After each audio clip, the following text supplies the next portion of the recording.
Hey, welcome to the channel. Let's explore what the book has to offer. Oh, and keep an eye out for small notes that will pop up on your screen at regular intervals, perfect for quick takeaways and jotting down some life-changing insights. So, let's jump right in and see what this book can teach us. Okay, so you want to speak with more confidence. You guys give us a ton of stuff to dive into. Yeah. We're tackling Mike Akers' book, Speak with Confidence. Yes, we are. He's got a lot to say about finding your voice and overcoming doubts and really owning your message. He does. This isn't just about like nailing presentations, you know. Yeah. It's about confidence that spills over into every area of your life.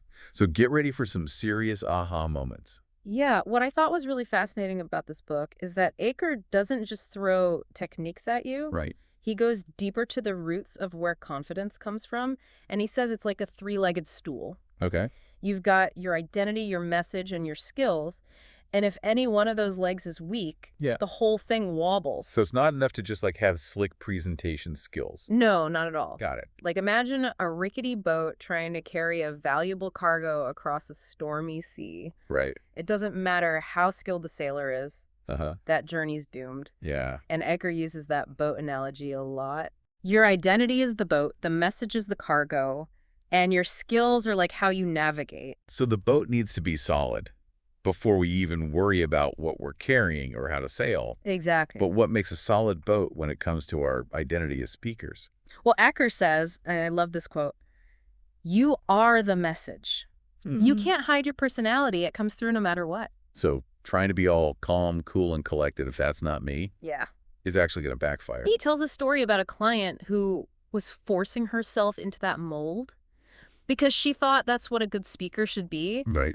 But it just felt so forced. She ended up like stiff and inauthentic. I can relate to that. I remember early in my career, I was trying to be like those super smooth, charismatic speakers I saw, Yeah. and it just felt so fake. It's the speaker mask versus your true personhood. Right. And the mask might work short term, Yeah. but you'll burn out trying to maintain it. So how do we figure out who we are as speakers? Right. The genuine us, not the persona. That's a great question. Self-awareness is key. Okay. What are your natural strengths when you communicate? Are you funny? Are you analytical? Yeah. Are you a great storyteller? Lean into what comes naturally instead of trying to copy someone else. But what about those areas where we know we need to improve? Oh, that's good. Aker has a really interesting take on that. Okay. He says confidence is about finding the balance between acceptance and improvement with your identity as the anchor. Okay, so too much acceptance and we just kind of stagnate and we're like, well, this is just how I am. Yeah. But too much focus on improvement and then we get stuck in imposter syndrome, always feeling not good enough. Exactly. Yeah. And he asks this question, are you trying to improve what you should accept and vice versa? Oh. I bet you're already thinking about where that applies in your life. Oh, absolutely. This is making me rethink how I approach everything, not just speaking. It's a big mindset shift. Yeah. What if instead of obsessing over fixing what we see as flaws, we put that energy into maximizing our strengths? That's empowering. It's like play to your strengths instead of constantly battling your weaknesses. Exactly. Eker doesn't just leave us hanging with these like abstract ideas. Right. He gives us concrete tools to apply this. Okay. He suggests everyone identify their top 6 values, Okay. the words that truly drive their decisions. So not what we think our values should be, but what they actually are deep down. That's going to take some honesty. It does. But once you have those values, Yeah. you can connect them to your speaking. Okay. Imagine if humor is one of your core values. Yeah. How can you bring that into your communication style, even in serious situations? So instead of trying to be super serious all the time, if I'm naturally a bit playful, Yeah. that can actually make my message stronger. Exactly. Think about what makes you you. Right. Those values are what ground you when you're nervous. Right. They remind you why you're speaking in the first place, Yeah. giving you a deeper sense of purpose. That's a great way to think about it. It's not just about performing. It's Right. about expressing something meaningful. Yeah. But what about all those things that chip away at our confidence? Like imposter syndrome Yeah. or comparing ourselves to other speakers? Eker tackles those head on. Okay. He talks about this thing called the ladder of value, where possessions are at the bottom rung. Okay. Accomplishments a bit higher, but the very top is true connection. Okay. And he argues a lot of us feel like imposters because we're relying on the lower rungs for validation. So if I'm always comparing my accomplishments to other people's or feeling down because I don't have the fanciest equipment, Right. I'm on the wrong rung of the ladder. Exactly. Got it. It's those connections with friends, family, community that give us a lasting sense of worth. And that's where true confidence comes from. Knowing your value isn't tied to external stuff. That makes so much sense. It's like external validation is fleeting, Totally. but that inner confidence is what helps you weather rejection and keep going. Yes. Okay, but what about those moments when, even with all this work, we just completely lose it and start rambling? Oh, we've all been there. Oh, good. Aker tells this funny story about rambling in a meeting, and the president had to gracefully summarize for him. Oh, good. Talk about humbling. Yeah. But it made him realize even pros struggle with this. Okay, that makes me feel a little better. Yeah. So how do we avoid those rambling pitfalls? Well, first, recognize the different types. Right. Going off topic, stuffing in extra words, even just thinking out loud instead of having a clear message. Oh, man, the thinking out loud one, I've definitely been there. Oh, yeah. Sometimes I even circle back to a point I already made, like I'm trying to convince myself it was important. We all have our rambling quirks. Yeah. But the key is to notice when you're doing it. Okay. Pause and snap back, to your point. That pause and snap back sounds simple, Yeah. but I bet it's harder than it seems in the moment. It takes practice. Yeah. And speaking of practice, Yeah. Aker has some great systems for dealing with those situations where you're asked to speak on the fly, Right. no time to prepare. Oh, that's my nightmare. Like being asked a question during a Q&A and my mind just goes blank. Oh, yeah. Yeah. He calls them mental katas. You practice them so they become second nature. Okay. One is the spelling bee system, where you buy time by asking clarifying questions. So like in a spelling bee, you can ask for the word to be repeated or used in a sentence. Exactly. That makes you look thoughtful. A&D gives you time to think. Exactly. It turns a stressful situation into a chance to gather your thoughts. I like it. Then there's the sniper system. Oh, Welcome back. Last time we were talking about Aker's mental katas for those on-the-spot speaking moments. right. We left off on the sniper system. Yes. Which is all about giving a short, impactful response. No rambling allowed with that one. Right. When would I use that versus the spelling bee? So the sniper's great for like job interviews or quick Q&A sessions, Right, yeah. places where you need to be concise and authoritative. All right. The spelling bee's better when you need to really understand the question before you answer. Then there's the once upon a time system, which even Aker admits is his favorite. That one sounds intriguing. Does it involve storytelling? It absolutely does. Yeah. Even if you're just answering a question, Right. you frame it as a short narrative. Okay. Aker believes stories are powerful tools for connecting with an audience and making information memorable. Makes sense. A good story can really grab people's attention. Right.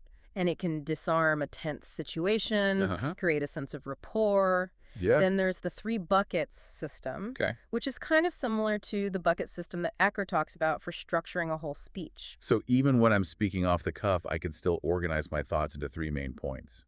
Exactly. It helps you avoid rambling because you have that structure in your head. Got it. And finally, there's the sticky note system. Okay. This is for like high stakes moments where you need a minute to compose yourself. I'm all ears. What's the secret weapon here? Aker actually used this one during a podcast interview. He was asked a really tough question, and he just asked for a few seconds to gather his thoughts. Uh-huh. And while they waited, he jotted his 3 main points on a sticky note. Wow. It gave him a roadmap for his answer. So even though he hadn't prepped for that question, Yeah, he had a system to fall back on. exactly. I love that. Structure's only part of it, right? Right. What about making sure the message itself is strong? Yeah. Something people will actually care about. You're right, the content matters. And Aker says a confident message boils down to 3 things. Yeah. You need to be invested in the topic. Okay. You need to understand your audience. Uh-huh. And the speech itself needs to be well organized.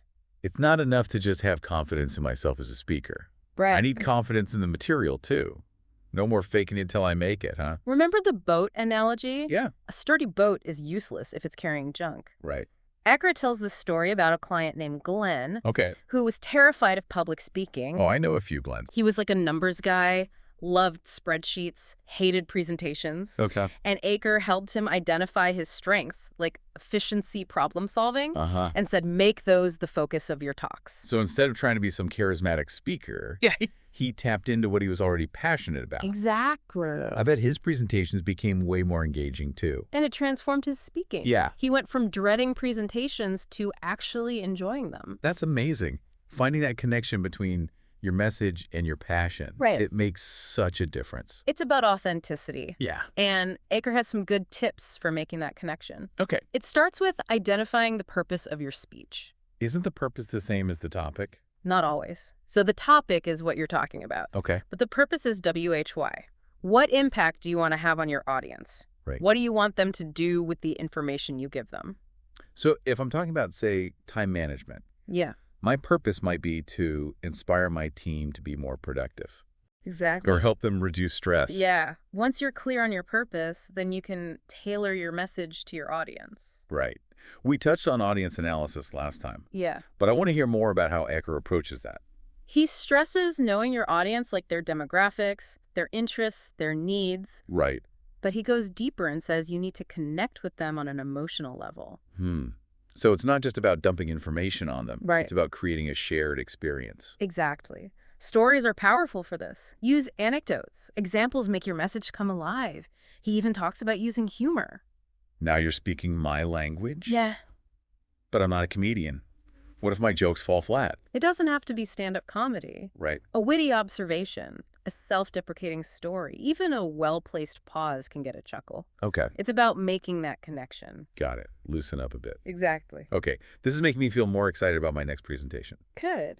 But how do we actually organize all this into a speech that flows well? The structure. Aker's got a system for that, too. Okay. He loves the rule of 3. Okay. He says it's like hardwired into our brains. Yeah. 3 little pigs, 3 musketeers. You get the idea. Okay. I'm seeing a pattern here. 3 is the magic number. Right. So our speeches should have 3 main points. 3 main points, or buckets as he calls them. Okay. Instead of trying to cram in every detail, just focus on those 3 key takeaways you want the audience to remember. I'm picturing 3 buckets and we're filling them with the most valuable, engaging stuff we can find. Exactly. But how do we choose what goes in each bucket? Well, Aker says brainstorm all your ideas. Okay. Then group them into categories based on your main points. Distilling it down to the essence. Yes. Be ruthless.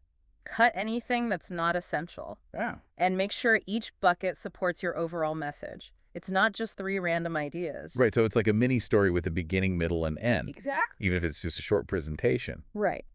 Now, speaking of beginnings and endings, let's talk about introductions and conclusions. Yes, those are important. Very important. The intro's got a hook. The audience make them want to listen. Oh. But I always get stuck on how to start. Aker stresses starting strong, grabbing their attention in the first few seconds. Okay. He suggests using a hook, Okay. like a startling statistic, a provocative question, a personal story that pulls them in emotionally. Ooh, starting with a story that's good. Yeah. It's like setting the scene right. Exactly. And keep it brief. Mm-hmm. No more than 5 minutes for the whole intro. 5 minutes. That seems so short. It's a teaser, not the main event. Okay. Pique their curiosity, make them hungry for more. I'm already thinking of how I can revamp my next intro. What about the conclusion? Is that where we summarize everything? Aker says aim higher than just a recap. End with a call to action. Okay. A thought-provoking question, or a story that brings your message full circle. Leave them with something to think about. I'm seeing a theme here.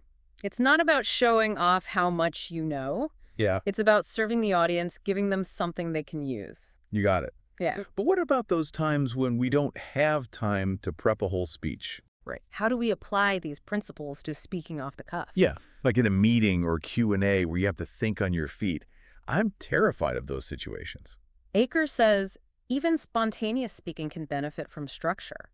Think of your 3 main points even if you only have seconds to prep. Like a mental outline. Exactly. I can see how that would help. And don't forget those mental katas we talked about, the spelling bee, the sniper. Right. Those can help you stay focused and deliver a clear message under pressure. Right. But there's one element that often gets overlooked. Yes. Even when we've prepped and practiced. Welcome back to our deep dive into Mike Aker's Speak with Confidence. We've covered a lot of ground. We have. The boat analogy, those mental katas, Yeah. even how to structure a speech. Yeah. But last time you mentioned, there's this other element, something we often overlook, even when we're prepared. Right. What is it? It's fear. Fear. But isn't that what we're trying to get rid of? Yeah. I mean, the whole point is to speak with confidence. Yeah. I know it sounds kind of counterintuitive, but Aker says fear is actually a natural part of public speaking. Okay. And it can actually be a valuable tool. Okay, now you have to explain that one. How can being afraid help us speak better? Well, think of it like this. Fear keeps us on our toes. Uh-huh. It motivates us to prepare to rehearse, to put in the effort. Right. Without a little bit of nervousness, we might get complacent and the presentation would suffer. So it's like a little bit of fear is good, but too much can paralyze us. Exactly. It's about finding that sweet spot where you're energized by the challenge, but not overwhelmed by it. Right. It's like adding spice to a dish, too little and it's bland too much and it's inedible. That's a great analogy. Yeah. And I guess it ties back to the idea of acceptance. We have to accept that some fear is normal. Right. Even for experienced speakers. Exactly. And you know what else Aker says? What's that? The audience doesn't care about us as much as we think they do. Wait, what? But we've been talking about connecting with the audience, making them feel something. We have, and that's still important. Right. But Ecker's point is the audience is mainly focused on what they're going to get out of it. Okay. The information, the inspiration, the value. So it's not about me being the center of attention. Right. It's about serving the audience. Yeah. That actually takes some pressure off. It does. When we're focused on giving them something valuable, we're less likely to get caught up in our own insecurities. That makes sense. But I know what you're thinking. All these tips are great, but how do I actually put them into practice? Right. That's where Ecker's system comes in. Okay. He calls it the standard speech system. Okay. And it's surprisingly straightforward. Does it involve more sticky notes? Maybe. We'll get to that. Okay. The first step is asking yourself 4 key questions. Hit me with those questions. Okay, first, why am I giving this speech? And really dig deep here beyond the obvious. What's driving you? What impact do you want to make? So it's about connecting with my deeper motivation. I like that. What's next? Okay, next, what is the purpose of this speech?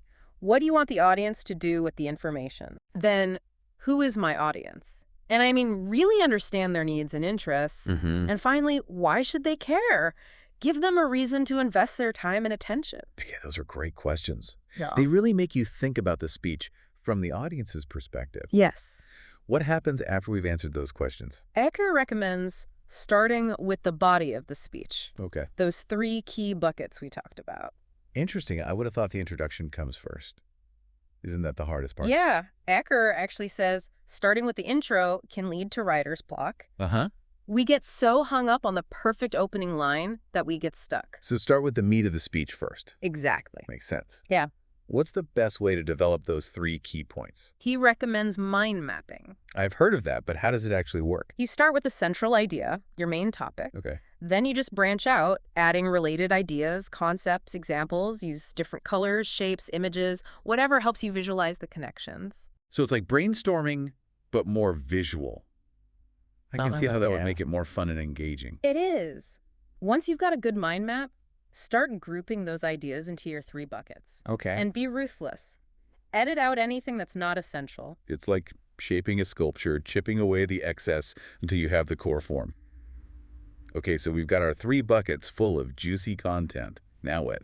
Now you can craft those all-important bookends, the introduction and the conclusion. Let's talk introductions. I know you said start strong, but any other tips? Eker recommends using a variety of hooks. Uh-huh. You could use a surprising statistic, a thought-provoking question, a humorous anecdote, or even a personal story. Right. And remember, keep it brief. No more than 5 minutes for the whole introduction. 5 minutes? Seriously? That seems so short. And it is. It's a sneak peek, not the whole movie. Yeah. You want to pique their interest, make them crave more. Okay, I'm getting it. It's all about building anticipation. Now, how about the conclusion? Is it just a summary? Eker says aim higher than a simple recap. End with a call to action. A thought-provoking question or a story that ties everything together. Right. Give them something to mull over. So the conclusion should leave them with a lasting impression, something they'll remember long after the speech is over. Exactly. And it reinforces the purpose of your speech, the impact you want it to make. Now, remember those sticky notes we talked about earlier? Oh, yeah. Tell me more about that sticky note system. It's a lifesaver for those high-pressure moments when you're asked a question you didn't prepare for. Uh-huh. Take a few seconds to gather your thoughts. Yeah. And while you're doing that, jot down your 3 main points on a sticky note. It's like a mental outline right there on the spot. Uh, That would definitely calm my nerves and help me avoid rambling. It does. Aker actually used this during a podcast interview when he got hit with a tough question. Really? It helped him give a clear, structured answer, even though he was caught off guard. So even when it feels like we're winging it, a little bit of structure can make a huge difference. But what about when it's not being unprepared? It's our own nerves that make us ramble. I've totally been there. I know my material. Then I get up there and it all goes out the window. Oh, we've all experienced that stage fright. Aker has a great 3-step system for dealing with rambling. I'm all ears. First, notice you're rambling. Okay. Easier said than done, but start paying attention to those moments when you lose your train of thought. I know exactly what you mean. Sometimes I'm halfway through a sentence and realize I have no idea where it's going. Second, pause. Just stop talking for a moment. It feels awkward, but it lets you regain control. It's like hitting the reset button. Exactly. And third, snap back to your point. Make a conscious effort to get back on track. The audience will appreciate you staying focused. Trust me. That's such a simple yet powerful system. And I love that it applies to any type of rambling, whether it's going off topic or just using too many words. Okay, we've covered a lot of ground, but I have to ask, what's the biggest takeaway from all of this? What's the one thing you want listeners to remember from Aker's book? You know, Aker really emphasizes that confidence is a journey, not a destination. There will be setbacks, awkward moments, maybe even a few rambling disasters, but that's okay. Yeah. Be kind to yourself, keep practicing, and remember the skills you learn here can benefit you in all areas of your life. So it's not just about giving speeches, it's about communicating effectively in every aspect of our lives. Exactly. Confident speaking is about finding your voice, owning your message, and connecting with others authentically. And that's a skill worth developing. Couldn't agree more. So what does all this mean for you? Speaking with confidence isn't about becoming a slick performer.